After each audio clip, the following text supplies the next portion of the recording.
Dice, porque el amor de Cristo nos constriñe, pensando esto, que si uno murió por todos, luego todos murieron, y por todos murió, para que los que viven ya no vivan para sí, sino para aquel que murió y resucitó por ellos. De manera que nosotros de aquí en adelante a nadie conocemos según la carne.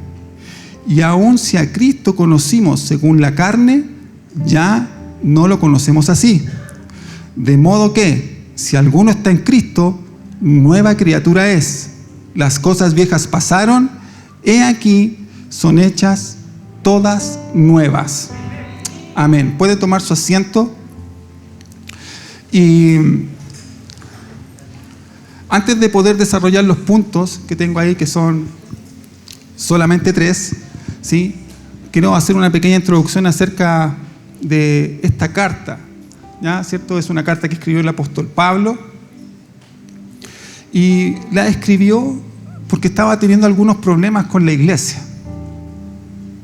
Así que no vaya a pensar usted que las autoridades, pastores, apóstoles no tienen problema con la iglesia, lo tienen.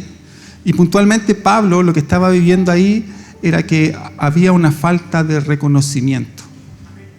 Había una falta de reconocimiento, no reconocían su autoridad, ¿sí? Entonces no reconocían quién era él, que él había fundado esa iglesia. Y entonces esto estaba haciendo que la iglesia tuviera una distorsionada imagen de Dios. Porque si nosotros no somos capaces de reconocer quiénes son aquellos que Dios ha puesto por gobierno en la iglesia, entonces también hay una distorsionada imagen de Dios. Porque si no somos capaces de respetar, amar y valorar a aquellos que podemos ver, como dice el apóstol Juan en sus cartas respecto del amor, ¿cómo entonces podremos respetar, sujetarnos y dejarnos gobernar por aquel que no vemos? ¿Sí? ¿Está aquí todavía, no? ¿O empezó muy duro? ¿No? Si no, cambiamos el sermón. Tengo otro aquí atrásito. ¿Ya? Entonces, quiero compartir con ustedes, por lo menos aquí yo veo 3. Sin duda que hay muchos más. Yo estoy seguro que cuando usted lea este versículo, ¿cierto? Estos versículos nuevamente en su casa y profundicen en las Escrituras, podrá encontrar muchas cosas más que podrá ajustar. ¿Ya? Pero yo por lo menos veo 3. Todavía me falta enfocar bien también. ¿Ya? No es que yo tenga el enfoque perfecto, ni que tenga 48 megapíxeles y pueda ver todo bien. No, todavía me falta, ¿sí? Y a todos nos falta. Y eso no va a ser, ¿cierto?, calibrado perfectamente hasta que estemos delante del Señor. ¿Sí? Es importante definir también que no es lo mismo ver que mirar. ¿Ya? Porque cuando hablamos de la distorsión, a veces mezclamos el concepto de mirar y ver. ¿Ya? Porque usted puede estar viendo algo, pero no necesariamente mirándolo. ¿Ya? Porque cuando usted mira algo, pone mayor atención, se fija en los detalles, pero usted puede ver algo. Aquí yo veo el salón lleno, pero no lo estoy mirando detenidamente. No logro verlo, porque estoy limitado. ¿Ya? Entonces es distinto eso, mirar que ver. Y muchas veces nosotros solamente nos quedamos en ver. Tenemos que aprender a mirar al Señor con mayor detalle, con mayor detenimiento. Fijarnos en esas cosas tan hermosas que tiene el Señor, en esos detalles tan perfectos que solo Él puede tener. ¿Sí? Entonces, dentro de estos 3 puntos, que los vamos a ir revisando ahí de acuerdo a los versículos, es el primero, ¿cierto? Si usted quiere tomar nota ahí, es que debemos ajustar, nuestra mirada de nuestra vida personal. Si usted quiere corregir, y yo también quiero seguir corrigiendo, la mirada, ¿cierto?, la distorsión que pueda tener acerca de Dios, debo también ajustar mi mirada de mi vida personal. Mire lo que dice el apóstol Pablo en los primeros versículos. Dice, porque el amor de Cristo nos constriñe, pensando esto, que si uno murió por todos, luego todos murieron, y por todos murió, para los que viven, ya no vivan para sí, sino para aquel que murió y resucitó por ellos. Entonces aquí, ¿cierto? Yo también abrí esto un poco y lo primero que veo es que tenemos un llamado, mis amados hermanos, también a hacer el ejercicio de pensar.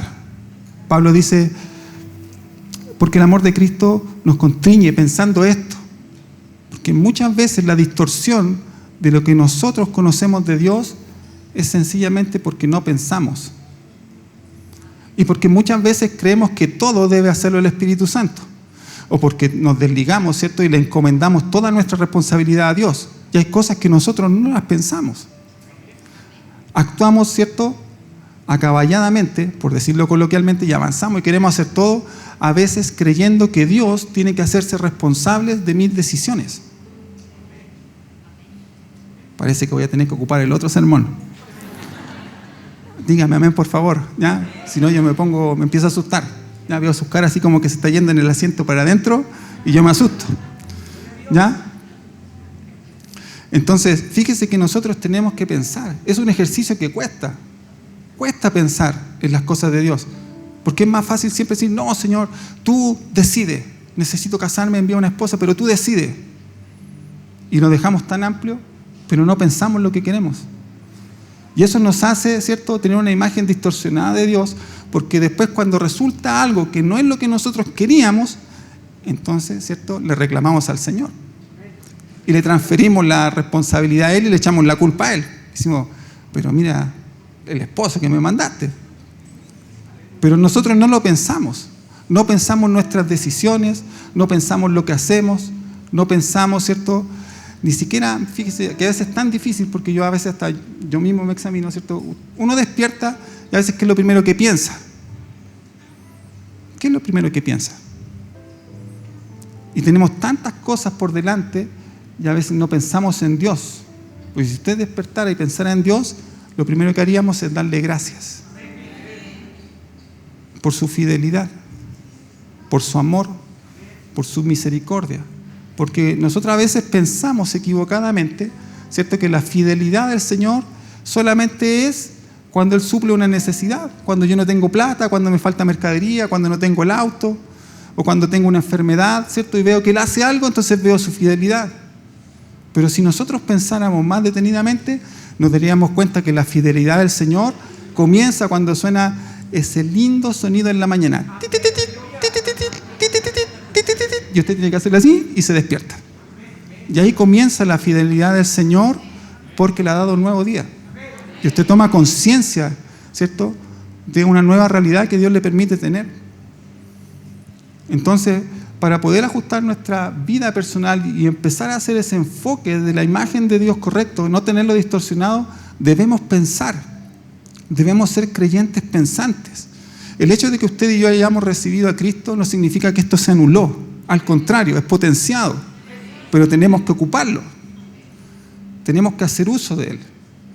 Y pensar cada paso que damos, ¿cierto?, para poder caminar confiados en el respaldo del Señor. Y no, ¿cierto?, en la responsabilidad del Señor. Porque nosotros tenemos que caminar esperando el respaldo de Él, no que se haga responsable. Entonces tenemos que pensar, ¿sí? Dentro de nuestra vida personal, entonces, lo que también debemos hacer, ¿cierto?, es mirar y ver el privilegio que tenemos de ser parte de su cuerpo, de ser parte de la iglesia. Fíjese que los mismos versos dice que si uno murió por todos, luego todos murieron, y por todos murió, para que los que viven ya no vivan para sí, sino para aquel que murió y resucitó por ellos. Ahí estoy yo, no sé si usted está ahí. Yo creo que Él murió y resucitó por mí. Pero tenemos que verlo como un privilegio. Porque el ser parte de la iglesia, ser parte de este cuerpo, no es que nosotros firmamos un contrato y nos hacemos parte y somos un empleado de la iglesia. No es eso. No somos una cooperativa donde somos muchos miembros que aportamos algo solamente. Hay un concepto mucho más amplio, mucho mayor, de redención, de remisión, de perdón, de salvación, donde hay uno que lo hizo por todos nosotros, porque ninguno de nosotros lo podía hacer. Pero para eso tenemos que tomar conciencia. Verlo como parte de nuestra vida personal. Porque eso no es tan solo para el día domingo, ni para el día jueves, ni para el día de la mentoría. Eso es para cada momento de nuestra vida. Porque nosotros somos iglesia cuando estamos en nuestro trabajo, en nuestra oficina, cuando estamos en la universidad, cuando estamos en el colegio, cuando estamos con el vecino, cuando estamos con el profesor, cuando somos alumnos. Ahí es donde somos iglesia. De hecho, que estemos sentados acá no necesariamente representa que seamos iglesia. Y ahora sí lo voy a dar vuelta.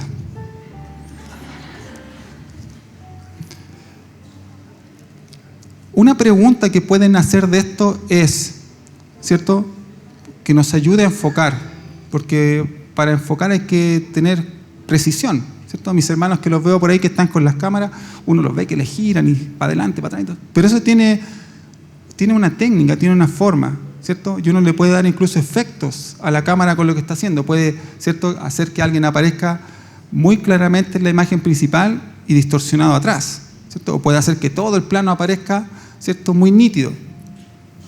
Para ayudarnos a calibrar eso, entonces, lo que nosotros tendremos que preguntarnos es, ¿cómo estoy llevando mi vida como creyente? En los versículos que acabamos de leer, dicen, para que los que viven, o sea, nosotros, ya no vivan para sí, sino para aquel que murió y resucitó por ellos. ¿Cómo estamos llevando nuestra vida adelante? ¿Vivimos para aquel que murió por nosotros o estamos viviendo a la pinta nuestra?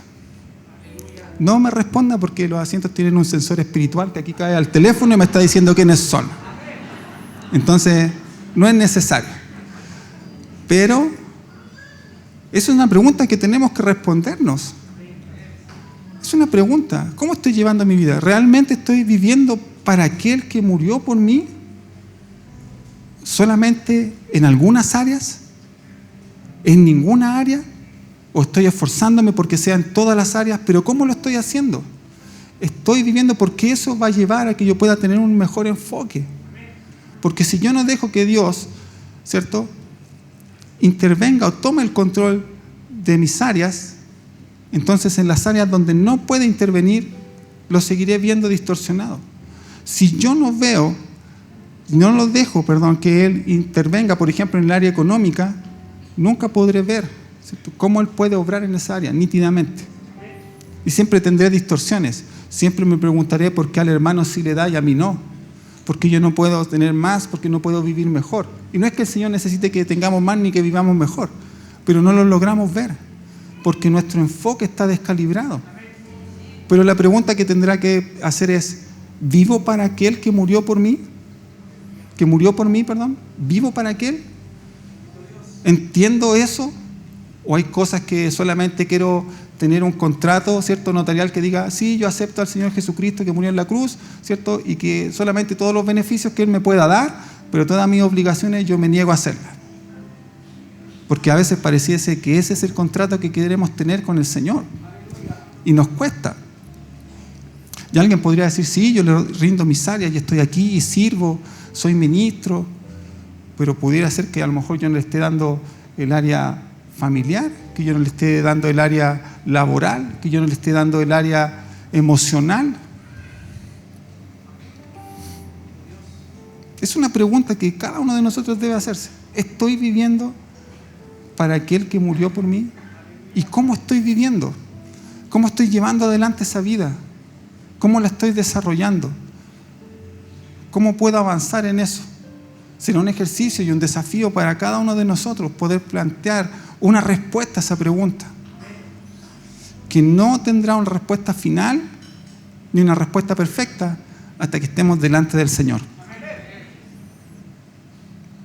Porque el Señor tendrá que estar procesando nuestra vida constantemente. Y cada vez, ¿cierto?, ese ajuste del enfoque irá progresando. Y cada vez le veremos más nítido. Y cada vez podremos apreciar algo más de nuestro Señor. Y cada vez podremos apreciar un detalle más de su gloria. Y solamente tendremos el plano general y final cuando estemos delante de Él y haya sido todo calibrado. ¿Amén? Número 2, segundo punto. Debemos ajustar nuestra mirada respecto de la vida de iglesia y de lo que nosotros somos como iglesia. Miren lo que menciona el apóstol Pablo en esta carta. Dice, de manera que nosotros de aquí en adelante a nadie conocemos según la carne. Y si aún a Cristo conocimos según la carne, ya no le conocemos así. ¿Ya? Y aquí no está hablando de la carne texto, ¿ya? Porque si no habría para conocer mucho, conocer poco. ¿Ya? Si lo que no es que estamos hablando es de el modelo humano, el modelo fuera de Dios.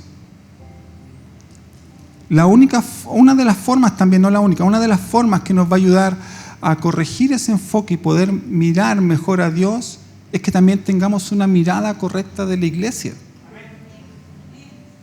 Pablo aquí lo menciona, el apóstol Pablo, de una forma muy, muy evidente. Ya no conocemos a nadie en la carne. ¿Qué querrá decir eso?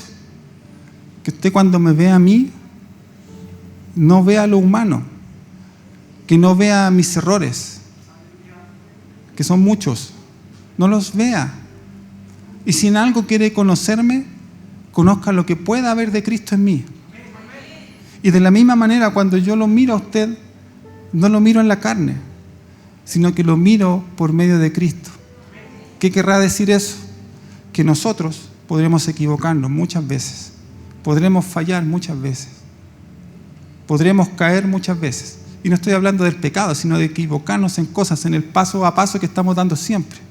Pero ya no podemos evaluarnos siempre por la carne, ¿cierto? Si alguien dijera, no, mire el carácter del ministro, ¿cierto? Y está jugando ahí en la carne. No estoy diciendo con eso que usted debe tolerarlo, porque no tiene que ver con tolerar. Cristo, el Señor, tendrá que hacer su trato en mi vida para procesar esa área. Pero no podemos ser juzgados ni juzgarnos nosotros mismos por medio de la carne. No podemos juzgarnos en los parámetros humanos, en los modelos que son fuera de este mundo. Ah, no. Miren ese pastor. Éxito total. Live stream, Spotify, Instagram, YouTube, ¿cierto? Telegram. Auto último modelo. Tiene el iPhone 21. Todavía no sale, pero lo tiene. ¿Cierto? 4 millones, ¿cierto? Ahí sale 4K followers, ¿cierto?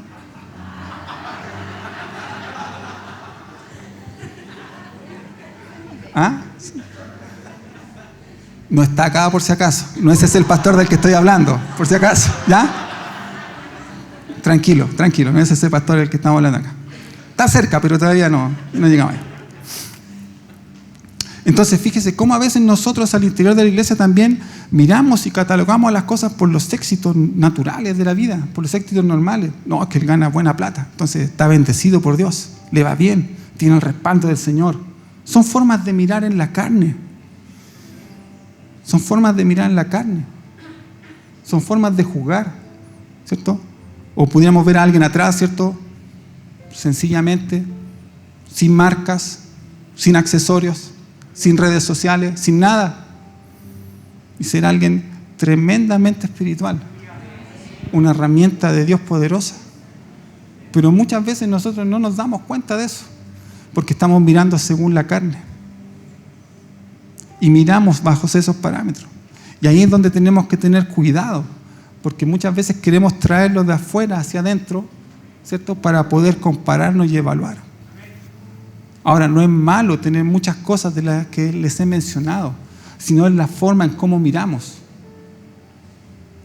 No cómo las vemos, sino cómo las miramos. Con qué detalle. Es la forma en cómo nos juzgamos.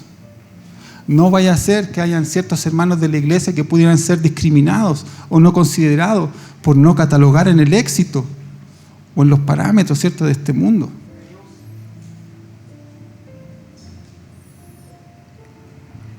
Me quedé solo.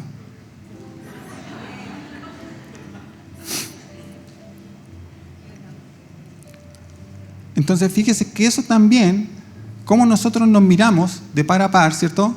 Tiene que ver también muchas veces con cómo nosotros miramos a Cristo, con cómo nosotros lo miramos a Él, porque a veces también, erradamente, lo miramos en parámetros humanos y lo miramos con una vista humana. ¿Cuántas veces no hemos esperado solo de Dios, ¿cierto?, que Él responda a nuestra petición? Un Dios, ¿cierto?, que es como un Dios bot, ¿cierto?, que usted le escribe ahí al chat y espera que le responda y le diga: aquí estoy, ¿en qué puedo ayudarte? Cuéntame tu necesidad, estoy para atenderte.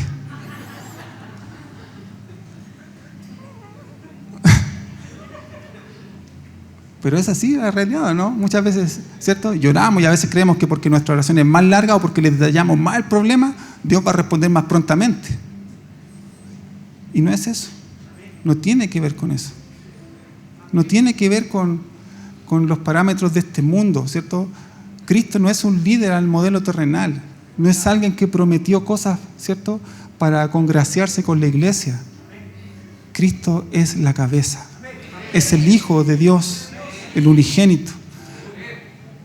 Aquel, ¿cierto?, por quien todas las cosas fueran creadas y que en Él subsisten. Sin Él no habría nada de esto. Nada. Él es Cristo. No es el líder, no es el que lo puede todo, aunque sí lo puede, pero no ese es el límite. No es la solución a mis problemas, ¿cierto? Y peor, equivocadamente, ¿cierto?, cuando alguien coloca ahí que es el copiloto. No. Entonces, ¿cómo es nuestra mirada de Cristo? Si está en parámetros humanos, entonces está muy distorsionada la imagen, muy distorsionada. Tendremos que aprender a conocer por medio de las Escrituras quién es Cristo.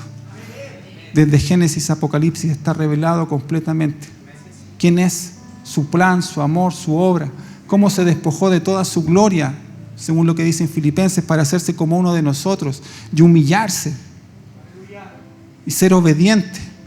Ese es el Cristo, ese es el modelo, esa es la talla, ese es el empaque, el molde en el cual tenemos que entrar. No en el de un líder humano, no en el de alguien que le va a cumplir las promesas, aunque Dios sí lo va a hacer, pero no es la razón por la cual usted y yo vivimos por Él, no es la razón de la cual por qué nosotros estamos aquí hoy, por qué celebramos la cena del Señor, por qué anunciamos su muerte. Entonces a veces todo esto que hacemos no logra tener el sentido ni el peso de lo que debiera ser, porque tenemos una imagen tan distorsionada que la cena del Señor termina siendo comerse un pan y una copita de vino. O entendemos, ¿cierto?, que la cena del Señor es pedirnos perdón, salir con nuestra conciencia a veces un poco acalmada y participar de esta actividad bonita. Pero Cristo es mucho más que eso. Es mucho más. Y tenemos que romper ese enfoque.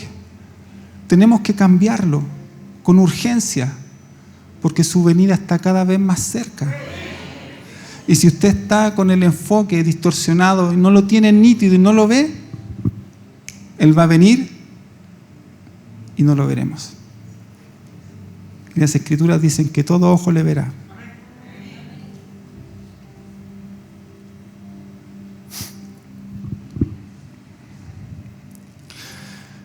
Cristo no es nuestro amuleto, no es nuestra lámpara mágica, ¿cierto? No es aquello que raspamos, ¿cierto?, para encontrar la solución. Y lo tercero es que nosotros debemos ajustar nuestra mirada de la vida eterna.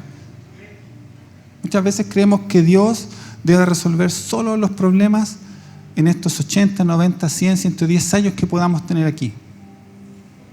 Y creemos que ahí está todo el plan y el propósito de Dios, que podamos tener todo lo que nosotros queremos, lograr toda nuestra meta, nuestros sueños, nuestros anhelos y resolverlo acá, y que cuando partamos a la gloria del Señor, irnos como contentos.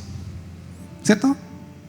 dice, oh, sí lo logré, hice ministerio, sí, levanté el instituto, sí, prediqué tantas veces, sí, hice esto, sí, esto, otro. Y creemos que el plan del Señor para con nosotros es solamente lo que podamos hacer en esta vida. Hay una vida eterna que viene después, que comienza aquí, cuando nosotros recibimos al Señor, cuando nos convertimos, que tiene un aquí y una ahora, pero también un más allá, después de nuestra muerte. No se acaba todo con esta vida. ¿Tenemos que dar lo mejor para el Señor? Sí. ¿Tenemos que esforzarnos por hacer lo mejor? Sí. ¿Tendremos que hacer sacrificios muchas veces? Sí.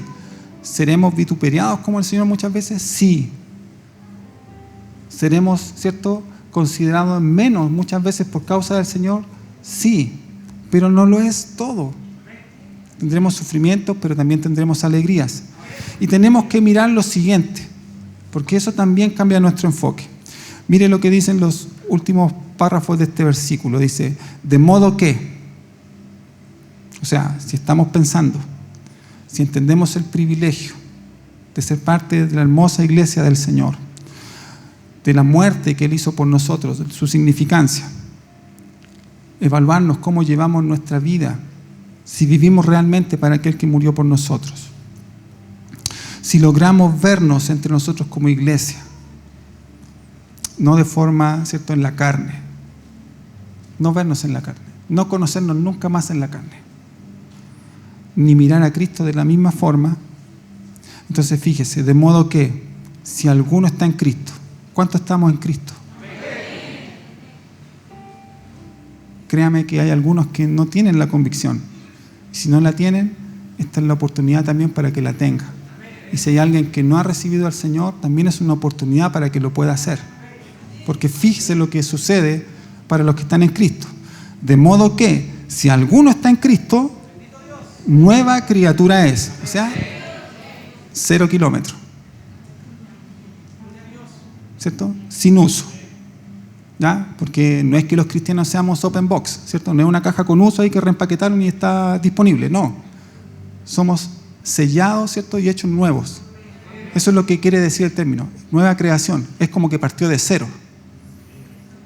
Es como que está nuevecito de paquete. Nueva criatura es. Las cosas viejas pasaron. Las cosas viejas pasaron. He aquí, todas son hechas nuevas. Entonces, fíjese, lo que nosotros tenemos que entender en esto es que estamos en una nueva posición para ir ajustando el enfoque. Cuando usted y yo entendemos que estamos en una nueva posición, ese enfoque debe ir ajustándose para poder mirar de mejor manera a Dios. Porque si no entendemos nuestra posición, es como que usted coloca el objetivo, teleobjetivo, no sé cómo se llama lo de la camarita, ¿cierto? Y lo gira, ¿cierto? Para enfocar, supongamos, a Simón aquí, ¿cierto? Y yo lo tengo que colocar ahí para verlo bien. Estoy en esta posición. Si yo me pongo en otra posición, igual lo veo distorsionado. ¿Sí? Entonces tenemos que entender cuál es nuestra posición. Si estamos en Cristo, somos nuevas criaturas. Estamos en una posición distinta. ¿Es usted nueva criatura? Entonces, si es así, todas las cosas viejas pasaron. Si las cosas viejas pasaron, no es nuestra necesidad ni nuestro interés ir a buscarlas. Porque lo que queda atrás, quedó atrás. Ya Pablo lo menciona en la carta a los Filipenses, dice, no es que lo haya alcanzado ya, ¿cierto? Pero dice, extendiéndome hacia adelante, tratando de alcanzar la meta. Me afirmo, dice, de Cristo. Soltando todo lastre, dice ahí el pasaje también. Pero muchas veces nosotros, ¿cierto? Oh, es que se me quedó lo mejor que tenía ahí, ahora pero voy con Cristo. Y tendemos a mirar atrás. Y lo peor que muchas veces queremos devolvernos, porque creemos que esas cosas son buenas. Y a veces creemos que Dios también las puede mejorar. Y creemos que Dios las puede hacer, ¿cierto? Transformarlas. Pero fíjese que el cambio de la condición es nuestro. Es nuestra. Nosotros cambiamos. Si alguno está en Cristo, nueva criatura es, las cosas viejas, ¿cierto? como dijo el profeta, lo que pasó, pasó. ¿Sí? Y entendió al tiro. Entonces, si las cosas quedaron atrás, no debemos volver, ¿cierto?, a anhelarlas. Tenemos una posición distinta, ¿sí? Estamos posicionalmente en otro lugar con Dios, estamos en otro lugar con Cristo, ¿ya? Y eso nos hace ver de mejor manera. El enfoque es distinto, con mucho mayor claridad. Si usted se para acá, por cierto que va a ver muy distinto de cómo ven aquellos que están aquí en primera fila, porque no tienen la misma posición, no tienen el mismo alcance. Y el ojo humano también no hace el mismo enfoque, ¿cierto? Entonces tenemos otra posición. Y tenemos que entender también que tenemos una nueva condición. Que todo es hecho de nuevo. Todo es hecho de nuevo. Todo es hecho de nuevo. Si todo es hecho nuevo, entonces tampoco necesitan lo del pasado. Porque nos dice que algunas cosas fueron hechas de nuevo. Nos dice que quedaron cosas pendientes por hacer nuevas. Dice que todo, he aquí, todas son hechas nuevas. Todas. ¿Habrá algo que Dios no pueda cambiar cuando estamos en Él? ¿Habrá algo que Dios no querrá cambiar en nosotros cuando estamos en Él? La pregunta más bien, ¿dejaremos nosotros que Dios lo pueda hacer? ¿Podremos ajustar el enfoque? ¿Podremos hacerlo? Ese es el desafío en esta tarde. Pablo termina estos versículos diciendo también, y todo esto ya fue dado. Todo esto ya fue dado. No hay algo más que Dios ya pueda hacer. No lo va a volver a hacer, porque si usted está en Cristo ya lo hizo. Si estamos en Cristo, Dios ya lo hizo. Amén. Y todo esto proviene de Dios, quien nos reconcilió consigo mismo. Y sabe que cuando leía esta parte del pasaje, Dios me hacía ver lo siguiente. El más interesado en que nosotros podamos ajustar nuestro enfoque, el más interesado en que nosotros podamos verle nítidamente, el más interesado en que nosotros podamos ver su belleza, su resplandor, su gloria y todo lo hermoso que Él es el mismo. Él es el más interesado. Él es el más interesado, y todo el esfuerzo que ha hecho y todo lo que hace constantemente es porque Él quiere, es porque Él lo quiere, Él lo anhela más que nosotros. Él está ahí diciendo, quiero que me vean nítidamente, quiero que puedan verme nítidamente, quiero que puedan verlo, quiero que puedan verlo, quiero que puedan verlo. Y nos ha dado este ministerio de la reconciliación, que es verlo nítidamente.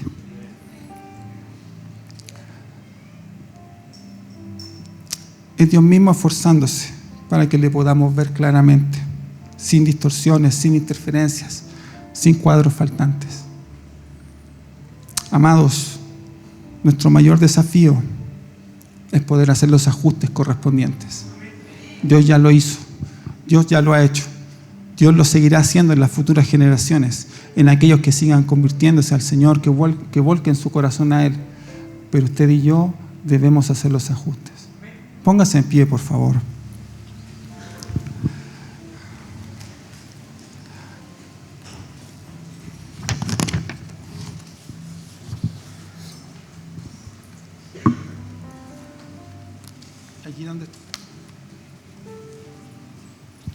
Y allí donde está, por favor, puedan cerrar sus ojos. Y vamos a orar al Señor y a adorarle. Él ha sido tan bueno.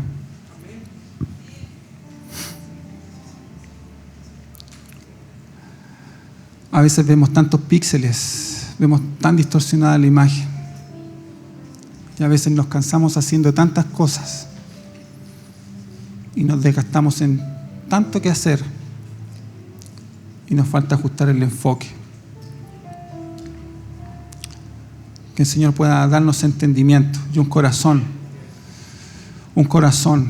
No es fácil que Dios nos pueda dar un corazón para hacer los ajustes, que podamos verlo nítidamente para poder amarle. Padre, le damos gracias. Le damos gracias, Señor, en esta tarde. Hoy estamos delante de usted, Señor, sabiendo que usted es el más interesado en que lo podamos ver tan nítidamente, tan correctamente, que es usted el que está más adelante de aquello, Señor. Ayúdenos, Señor, ayúdenos.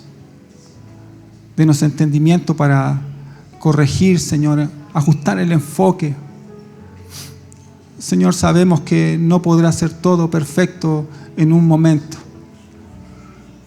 pero Señor, muéstrenos cómo lo podemos hacer. Llévenos a ajustar aquellas áreas de nuestra vida, Señor, a sujetarlas a su persona, que podamos vivir realmente para usted que murió por nosotros. Señor, que podamos tener la mirada correcta de la iglesia, ya no, Señor, en la carne, no con esos parámetros, Señor, tan lejos de lo que usted quiere, y que usted mismo, Señor, lo podamos mirar con otros ojos. Señor, son nuestros ojos los que deben ser cambiados, nuestro entendimiento. Señor, que nuestra oración pueda ser como la de Pablo, que nuestros ojos sean abiertos para ver al Señor. Hoy, Señor, oramos para que nuestros ojos puedan ser abiertos, podamos verle, Señor, que podamos reconocer la nueva posición y la nueva condición en la cual usted nos ha colocado, Señor, para poder hacer el ajuste correcto. Gracias, Señor. Gracias por su palabra.